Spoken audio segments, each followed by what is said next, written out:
Hello, and thanks for joining us in this episode 24 of the Well Bible Reading Podcast. We're so glad that you're joining us this week. This week, we're going to be going over Exodus chapter 17, 18, and 19, Psalm 23, and Matthew 23. We're probably going to focus mostly on the Exodus 17, big chapter, and then, of course, Psalm 23, probably one of the most famous chapters in all the Bible, the Lord is my shepherd. And so we're going to be looking at those two, but I'm glad you joined us this week. And Craig is out this week again, but we have Bobby here. So Amber and Bobby, thank you for joining me. Hey, glad to be here. Good to see y'all. Thanks for being a part of this. I know you spent all week studying, especially focusing on Exodus chapter 17 and Psalm 23. So let's go ahead and jump right in. So Exodus chapter 17, two big stories here right next to each other. Of course, they're still part of the bigger narrative, so we can bring other stuff in. But it's the story of Moses striking the rock and getting water out of the rock. And then the story of the battle with Amalekites where Joshua is leading the battle and Moses is standing on a high place, lifting up his hands. As long as his hands are in the air, they're winning. As soon as they drop down, they start losing the battle. So we see the importance, of course, of Moses in both of these stories. He's still taking a central role in the entire narrative and will through the end of Exodus for sure. But let's just start, Bobby, with you. What are some of the things you got out of Exodus chapter 17? Yeah, the first thing that jumped at me was the word and that word doesn't appear in all the translations, but in the original text when it was written, 17 starts with the word and so whenever you see a conjunction, you want to say, okay, why is that there? What is it conjoining together? And so then Exodus 16 also starts with an and. So you have this chapter 15, 16, 17, where it seems like the writer is connecting these thoughts together, establishing a pattern. And sure enough, we see chapter 15, the Israelites complain about the non-drinkable water at Marah. And then also when God provides, they name God that He is the not just the healer of water, but the healer of you. He is Jehovah Rapha. And then in 16, again, complaint about food. Hey, God, we have no food. And then so God provides manna. Then 17 again, hey, we don't have any water. And so you see this posturing of complaint again. God provides, complaint. God provides, complaint. And so you see this pattern that the writer of Exodus is establishing that's going to kind of go throughout. Yeah, and that's interesting. And each time when God does provide, that God does save them in a sense, they name him, they give him a name. At the end of this section, right, they give him the name, the Lord is my banner. Mm-hmm. So it seems like this kind of almost this love-hate relationship going on where the people complain, then God saves them, and then and then they love him again, but then something bad happens and they complain. So you see this. You see a point of frustration with Moses as well in all of this as he's frustrated with the people. But Amber, did you see something similar to that? Yes. We mentioned last week that you're going to start seeing a lot of language towards testing and how God tests his people. And you've seen that. Bobby just kind of went through that really quickly for us, but there's been this testing of abundance or nourishment, and are they faithful to trust God to provide? And this stuck out to me like a sore thumb, because it's funny, because it's like Moses is like, hey, they're like, give us some water. Do the thing that you do, Moses. Get your stick, do your thing. And Moses is like, whoa, why are you testing the Lord? Yeah. And so you see testing again, but it's like the reversed. Instead of the Lord testing his people, now Moses is like, but you're testing God. And so I was like, okay, what does that mean exactly? So I was trying to dig into this, and the last two stories have been clearly, they had a need and they were like, we're going to die. We don't know how we're going to eat. We're thirsty. We don't know how we're going to survive. And Moses and Yahweh is like, hey, I'm providing for you. Now this story, they know that he provides. They're saying, give me some water. So they're like, have got to the point where now they're taking advantage of his generosity. And so it made me think of my sweet Ethan. He's a kindergartner this year. When I would pick him up from school, tired, hungry, long day at school, maybe a little grumpy from being a long day at school, and he gets in the car and he's like, give me a snack. And I'm like, whoa, buddy. You know, I will always provide for you. I always bring a snack. You will always get a snack. I know that's a need of yours. Can you rephrase that as a request instead of a demand? Yeah. He in a way, he's testing my patience, right? Yep. He's coming about it in a disrespectful way, not intentionally, But No. he did. He's taken advantage of the generosity that he knows I will always provide for him. And I think that's what's happening here. They're like, give us water. And Moses is like, whoa, whoa, he will provide. But can you just have the posture of Yahweh has provided for us? We are in need. We need him. Yeah, that's an excellent connection because kids actually don't have to do it on purpose. They just do it naturally.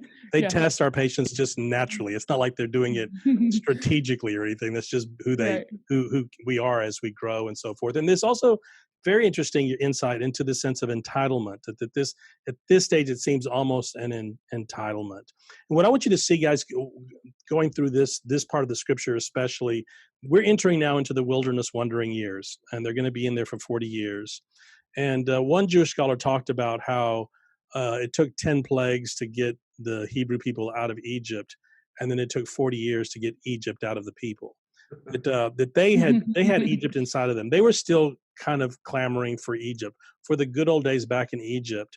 Did you bring us out here to the desert to die of thirst when Right. we had plenty of water in Egypt? It's so interesting that when God does the miracle, he tells, and I think Amber, you were talking about this. You may have mentioned it. He tells Moses to use the same staff That's right. that he tapped the Nile with, the Nile, right? And well, that staff had been used for a lot of things. The same staff that he raised to part the Red Sea, but he specifically says the staff that you used to tap the Nile, which the Nile River was the source of water for Egypt. It was Egypt. They had famines, but they never had drought because they always had the Nile. The Nile guaranteed that Egypt would never die of thirst. And so he's taking that staff that actually was shown to have power even over the Nile. Remember, the Egyptians Right. worshiped the Nile because it gave them that life, giving water. That staff that had power over the Nile now will have power. It'll create a new Nile River for you here in the wilderness. And so he taps the rock and the water comes out. And now this is your Nile River. But in a sense, wherever you go, when you have the Lord, the Nile River follows you everywhere. You will never thirst again. Because what's happening really is that the people still have Egypt inside of them. They still have the Egyptian ways. They've not gotten rid of that. They haven't been in the wilderness for very long. It'll take them a while to get past all of that, to forget about Egypt. Quit wanting to go back to Egypt. That's not the direction for you. You're moving in a new and different direction. But Yeah. it was hard for them. We talked about last week briefly. I do not want to be Moses here. Mhm. Like, 600,000. yeah, there's a Oh, lot yeah. of people who are constantly grumbling and the quarreling, which Yep. means they wanted to pick a fight.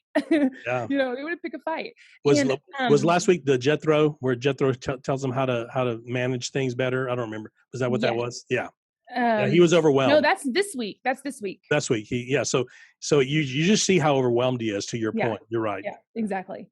So, so you see this. I do not want to be Moses, and Moses is going, Lord, help me. I think they're going to stone me. Yeah. They're so angry. They're just going to stone me. And I love this part so much. The Lord goes, hold on, Moses. They're not going to stone you to death. Watch me. I'm going to go ahead of you.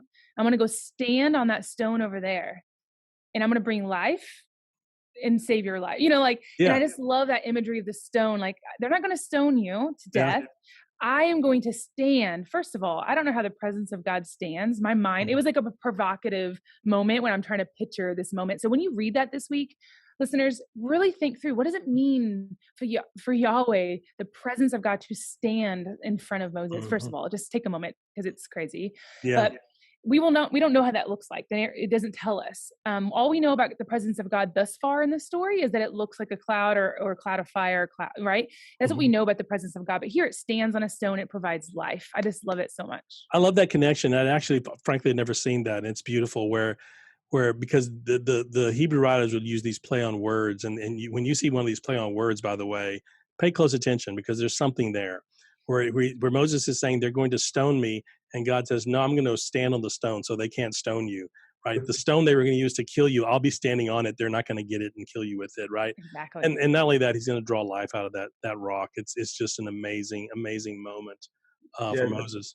Another theologian writer, I think y'all might know him, Paul, in 1 Corinthians 10, he actually ties this image, because Amber, you pointed out that the Spirit of God was actually standing on the rock, which was yeah, like you said, mind blowing. But Paul relates that to, as the rock was struck and water flows out, that now Christ was struck and provides as well. And I love this now extra layer of Jesus stopped the rock from coming at us, took the strike, and then provided life for us. That's a layer I hadn't considered before. Yeah. Awesome. Yeah. And him as the cornerstone Yeah. that brings life, that the Jews stumble, that others stumble over, but those who are saved accept as the cornerstone, becomes a living stone to them. That's really cool. Yeah. And the next scene, I mean, it shifts then where now they've got this battle on their hands with the Amalekites. First time we hear about Joshua coming in, and he's going to lead the armies. But Moses is critical in the sense of he has to stand on a high place and keep his hands held up high. Amber, did you get something out of that? Oh, I'm sure. yes. I'm sure you did. I did. I love this part so much. Since the beginning, since episode 1, y'all, I've mentioned that you're going to see over and over again these moments of testing on high places near a tree. The word tree is the word eitz. The staff that Moses is holding is an eitz. So this is just yet another moment of testing on a high place. It's a big moment. And I love, love, love two things. Number one, this whole time you almost see Moses as irrestoppable. He can't stop him. He has so much power. He's like God to Pharaoh. Pharaoh saw him like God because he had all this power, Yahweh's power through the staff and through his hand and through his words. Yeah. Here you see his humanness. He's weary. He cannot do it alone. He has to have help. And so you kind of see this humanness of Moses I have not seen before. And I also noticed that with his 2 people that came with him, they come from the line of a Levite, which is a priestly line, and a line of Judah, which is a kingly line. So I recognized that there was a priest and a king. I knew that had to be important. And so I was hoping, Ellis, you could help me figure out why that was so important. I knew it was. I just couldn't put my pieces together. Yeah. Yeah. What's the 3 branches of comparably to the 3 branches of government in our country, where the 3 branches of government are supposed to be checks and balances on each other? In antiquity, you had with the Hebrew people, they developed the same basic kind of system with 3 branches that were to hold each other accountable. One was as you mentioned, Amber, the priestly line, the royal line, which was the kingly line, and then the prophet. So you had priest, king, and prophet. It was super important to keep those separated because they balanced each other out. And so you have this image here of what's just the beginnings of this Hebrew nation. They're not even a nation yet. They're still these 12 tribes trying to figure it out, trying to get Egypt out of them first, and trying to figure out this God. One of the things you see here a lot is the people coming to Moses and not going straight to God. And it's because they really don't know this God yet. This is the God that Moses is telling them about. They had forgotten. They had become more Egyptian than Hebrew in 400 years of slavery, you can imagine. They had forgotten the God of Abraham, Isaac, and Jacob, their God. And Moses is reintroducing them to this God. So you have Moses is standing really in the prophetic role. You have Aaron in the priestly, as you mentioned, and you have her as the Judah, the royal line. And then Moses standing in the middle as the classic prophet. So yeah, it's priest, prophet, and king, and it's a beautiful picture of when you have these 3 and they're in perfect balance. They need each other. To your point, Amber, I think as well, and I think Bobby, you mentioned it as well, is that Pharaoh may have even seen Moses as a god that would be easy to do. It would also be easy for the Hebrew people to start looking at Moses as a god. Yeah. But remember, they had a lot of Egypt inside of them. And so it was important in this moment that not only we as readers see Moses, his humanity, that he has weakness, but it's important for the people also to see that it's also Aaron and her who are part of this and holding up, and Joshua on the battlefield, by the way. Let's not forget him. He's the one that's in there fighting the battle.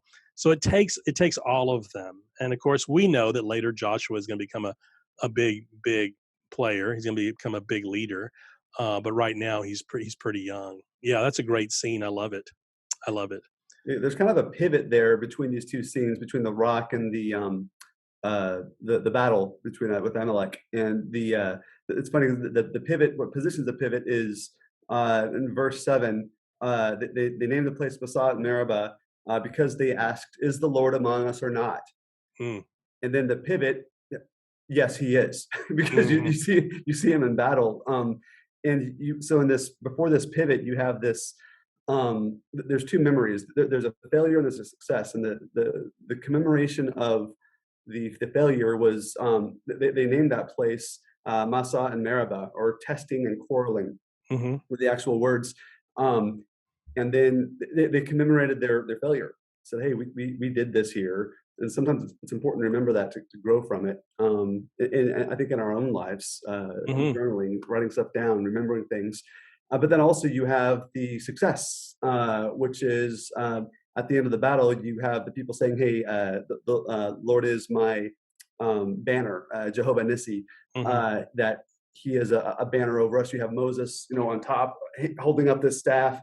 God is literally a banner saying, "Hey, I am here."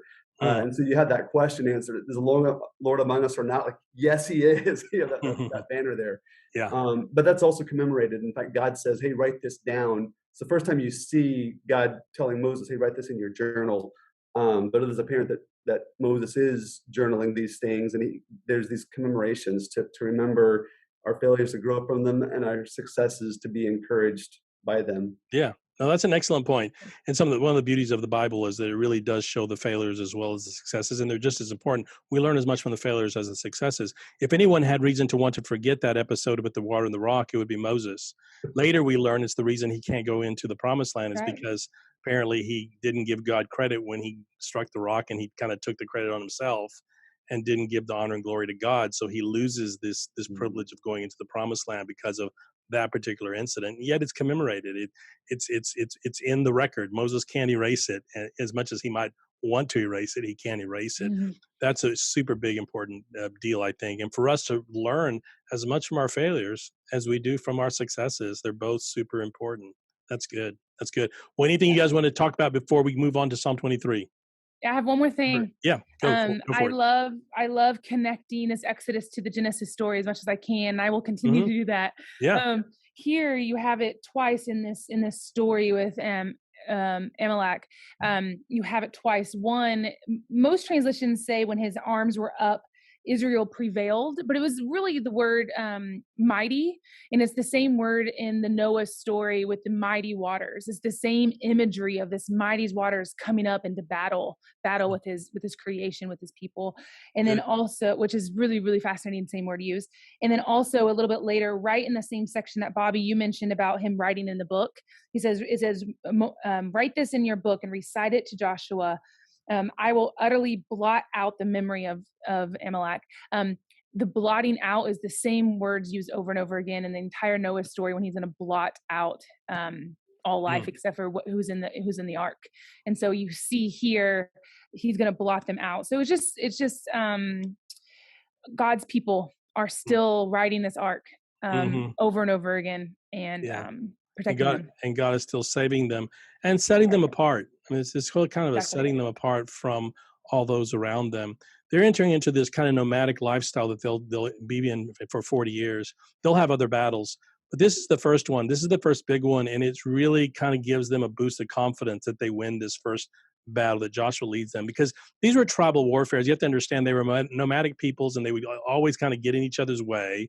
And it was very common for these nomadic kind of tribal groups to have these little skirmishes, these war, we would call them war. They weren't wars in the modern sense, they were battles, and it was basically one battle. It was over. You either won or lost, and in this one they win.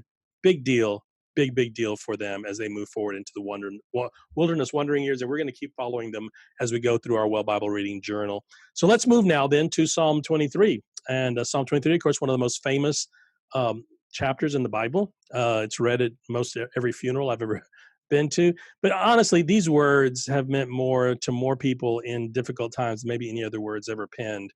Very famous, incredible. I just want to spend just a really quick moment kind of contextualizing the psalm, putting the psalm, understanding the psalm and where it's placed in the scripture is also important. And so you have Psalm 22, 23, and 24.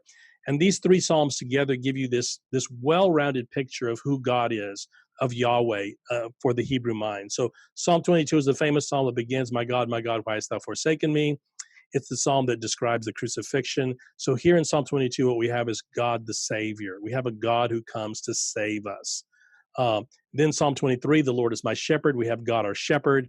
Psalm 24 is this beautiful psalm of God of creation, and it's just talking about how he has created all things. So in these three psalms, you have these three snapshots that give you this well-rounded picture of who God is: God the Savior, God the Shepherd, and God the Creator. Now, of all three of those, and those are three super important, but one I tend to gravitate towards is God the Shepherd. I just love the idea of a God who is loving me, caring for me. And you think about in the Old Testament and antiquity, the imagery of the shepherd, there was nothing more loving, but the only thing more loving that you could come up with is maybe a mother's nurturing. As Isaiah does in Isaiah chapter 40, he talks about the mother nurturing and compares God to a mother, a mom, nurturing her children.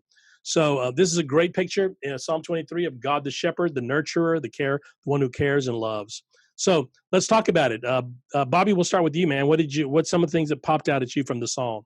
Yeah, I mean, I love that we're talking about the specific Exodus 17 and Psalm 23 today. I think it's important that those are both surfaced for us to talk about, because in Psalm 23, if you skip the first phrase for a moment, there's certainly times I feel lacking. I'm not seeing lush pastures, and I'm not feeling restored. But if you notice what I did there, is I say, hey, let's skip the first phrase for a second and complain, complain, complain, complain.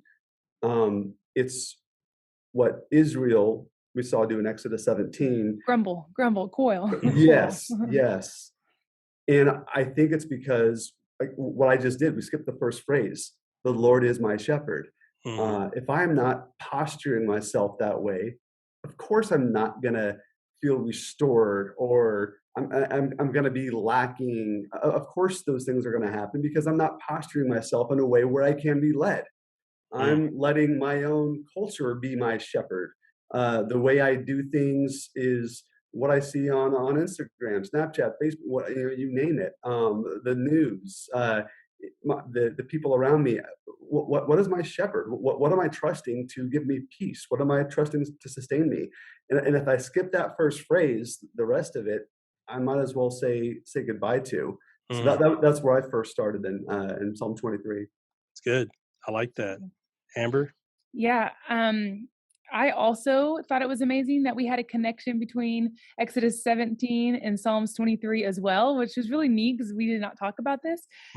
I saw a connection as well. I looked back at, okay, he's saying the Lord is my shepherd. It's something that we hear all the time. It's very something I've heard on a regular basis since being a Christian. But where did that start? When did that phrase become to be known?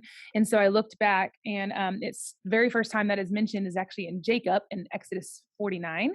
So Jacob is in 49, verse 24. At the very end, it says, "From there is my shepherd and the stone of Israel." And I was like, wait, we just did the stone in Exodus 17, and we have the shepherd here. That's the first time both of those phrases are ever used for God, for Yahweh. So I thought that was a really neat connection as well. Yeah, I love that with the stone, shepherd and stone. And that's really the way Jesus is described in so many ways. Jesus called himself the good shepherd. And actually, shepherd was probably one of his most famous one of his most favorite images for himself, I think, was the idea of him being the good shepherd. And the good shepherd knows the sheep. The good shepherd calls the sheep by name. The sheep know the shepherd's voice, and they follow the shepherd's voice. They don't know the stranger's voice because the stranger doesn't care for them. They know the shepherd's voice. And so there is this idea, to Bobby, to your point, is that if you're not opening yourself up to that shepherding, if you're not willing to become a sheep, right, like a sheep, you're not going to know his voice, and of course you're not going to follow him. You're not going to go to green pastures if you have a black heart. Right, exactly. Perfect. Yeah, well said. You're not going to experience this if you don't open yourself up to that shepherd who wants to guide you and lead you. Super, super important. And then the stone, that imagery of Jesus as the cornerstone and Jesus as the rock, and Jesus in his Sermon on the Mount, building your house on the rock. So that idea of that stone is just big. This kind of both the caring and the nurturing. You think about a stone, and a stone is kind of cold and hard, and but it's the foundation. So it's this thing that won't be moved. And then on top of that, you have the idea of a shepherd who is this heart and this caring for people. So that's really beautiful. Yeah. I love that cornerstone foundation. Like verse 4 ends. So you got, God's providing food, he's providing water, he's providing strength, restoration, he's providing a path. And it ends with, it's, why is he doing this? Well, it's because of his character. He can't not do it. And so, yeah, I mean, there's just he ties that those first four verses just with this cornerstone of just security. It's like he's not doing it for any other reason other than that he can't not do it. It's He who has he to. is. Yeah, Yeah. that's right. And the image, the way the imagery changes, and obviously it's a beautiful poem. I mean, it's so beautiful. That's why it's so well known and so beloved. But the imagery changes really in some interesting ways, where you go from lush pastures and streams of water to a valley of the shadow of death and darkness and fear and all that, to this banquet. Now there's a Mm, banquet. He prepares a table before me in the presence of my enemies. He anoints my head with oil. The anointing was done before the banquet for the king to prepare him and cleanse him. And it's just the symbol of all these blessings to this house, this hospitality. Surely goodness and mercy shall follow me all the days of my life. And Amber, I think you had something to say about that in the wording there, in the imagery of following or pursuing. But you have this imagery of the house now, this hospitality. Surely I would dwell in the house of the Lord forever. And it's this idea of in antiquity, the hospitality. You had, to Bobby's point, it's not something you did. You were obligated to provide housing for up to 7 days for any stranger who came in. Now, after that, then they had to move on. But he says no. But God is going to have this hospitality. It's the ancient Bedouin, out in the wilderness hospitality. If a stranger came in, you gave him water, you gave him something to eat. We see this Abraham doing it with the angels coming to him, right? The Sodom and Gomorrah thing. This hospitality. So it ends with that hospitality, but God's hospitality never ends, right? There is right. no end to it. So that's really pretty cool. Amber, did you have something on that? Um, I have something different if that's okay with you. No, go for it. I I like different. noticed right. I have two thoughts and I hope I can get to them quickly. First of all, when you're reading this, I thought it was really interesting that in the first three verses about being the shepherd, it's saying he is this, he is that. And then all of a sudden you get to the part where it's about that part where you really need something, it's you are. It says you are with me, you Hmm. prepare the way, you anoint me, and it's like this shift of tense, I think we call it tenses, Hmm. Hmm. where it becomes more personal. I just thought that was really interesting. So pay attention to those when you're reading the psalm, when that shift is and what that feels like. When you feel that shift happen, what does that feel like when you read it? I think that's important. Hmm. Secondly, is in this first section about the shepherd, I've read a book and I had to go look it up.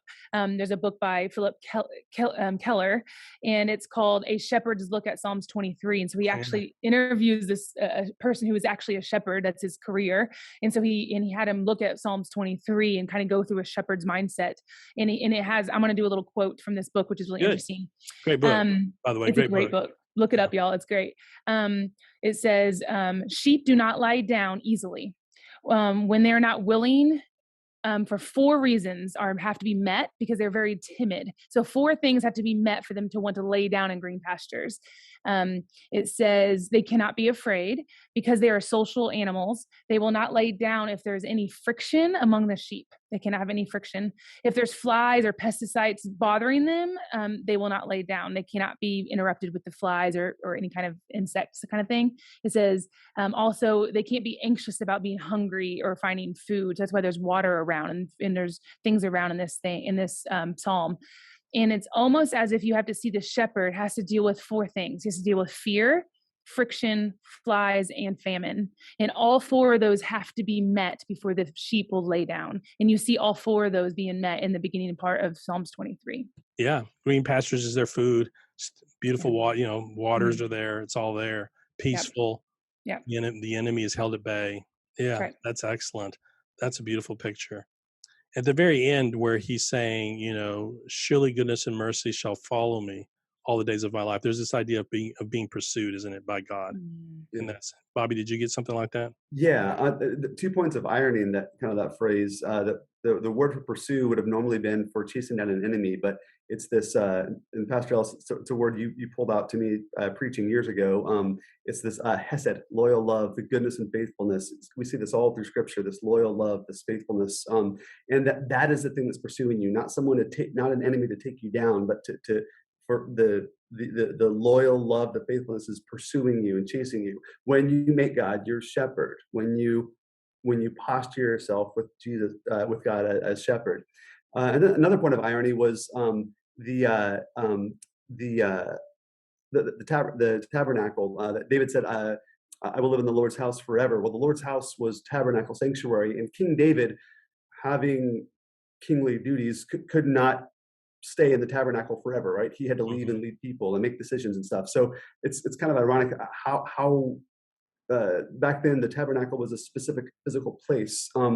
And so, but David, I think what David's saying is, hey, look, when I posture myself with God as my shepherd, the fulfillment, the peace, the joy, the communion with God I have in the sanctuary, when I posture myself with God as shepherd, I take a piece of that with me. That joy, that peace, that communion with God, it can still be had in following God as shepherd, even when I'm not in the tabernacle. And Mhm. so these 2 points of irony paint a really cool picture. I love that. And I actually like your interpretation better than mine because the stage of life I'm in, I'm thinking he's longing for retirement, right? Someday I'm gonna not be running the whole kingdom, and I'm just gonna be dwelling in the house of the Lord. It's gonna be easy. It's gonna be fun. It's gonna be, but I mean, for David at that moment, it wasn't. David went through a lot of trouble and a lot of struggles trying to rule. It was like herding cats sometimes when he was trying to lead the people. I'm thinking he's longing for this life someday when I retire. But I love your interpretation better, Bobby, where no matter where you go, you have the tabernacle goes with you, the house of the Lord. I love that idea. I love what you talked about with the pursuing. I love the word pursuing more than following. Actually, Mm, the surely goodness and mercy, the Hesed love is what it was. Yeah. Hesed love was loyal love. It was the deepest, strongest, most important kind of love. It was a friendship love, a loyal kind of brother and sister love, right? Familial love. It was just so strong and so deep. mm, It was the kind of love that made you were ready to die for that person because of you had Hesed love for them. And that Hesed love is not just following me; it's actually pursuing me wherever I go. It's after me to make sure that I'm belong to God. So I love that imagery. That's really really beautiful. I do too. And what's funny is my brain tends to focus more in the Old Testament when I think through things. So Bobby, as you said that, Ellis got what he got from what you said, and I went a totally different way with it, which I just love Hmm. the combination of all of our thoughts. Is I think of God pursuing us because since the beginning, since the fall, his ultimate desire is for us to partner with him again and be at a place of paradise. And so when you said that, I immediately pictured almost paradise, less of a Hmm. tabernacle, less of a home dwelling, more of a place of garden Hmm. imagery, Eden yeah, imagery. So I was thinking Eden imagery almost even yeah. here. Yeah. So I think it's beautiful we can have all three images. Yeah, absolutely. And Mhm. they're all valid. They're all valid. Absolutely. He was painting this rich picture that kind of has a lot of different facets to it. That's right. And depending on where you are, that's the way you kind of approach it. Hey Mhm. guys, I really appreciate all your thoughts on the scriptures this week. It's been great going over these. Exodus chapter 17, 18, and 19, guys. A lot of rich stuff in there. We've just touched the surface. I know God is going to speak to you in marvelous ways this week. Psalm 23. I encourage you to read it over and over again this week. I would encourage you to read Psalm 23 every day this week. Just it doesn't take long at all. I think it can really bless your life. And we didn't even get to Matthew chapter 23, but a lot of great stuff going on there as well. So as you go through the scriptures this week, guys, I pray that God will speak to you. I pray that He will just give you exactly what you need this week from His Word. And I pray that you will be obedient to whatever it is that He calls you to do. Amber, Bobby, thank you again for being here with us today. I really appreciate your thoughts. And we'll see you again next week. God bless you.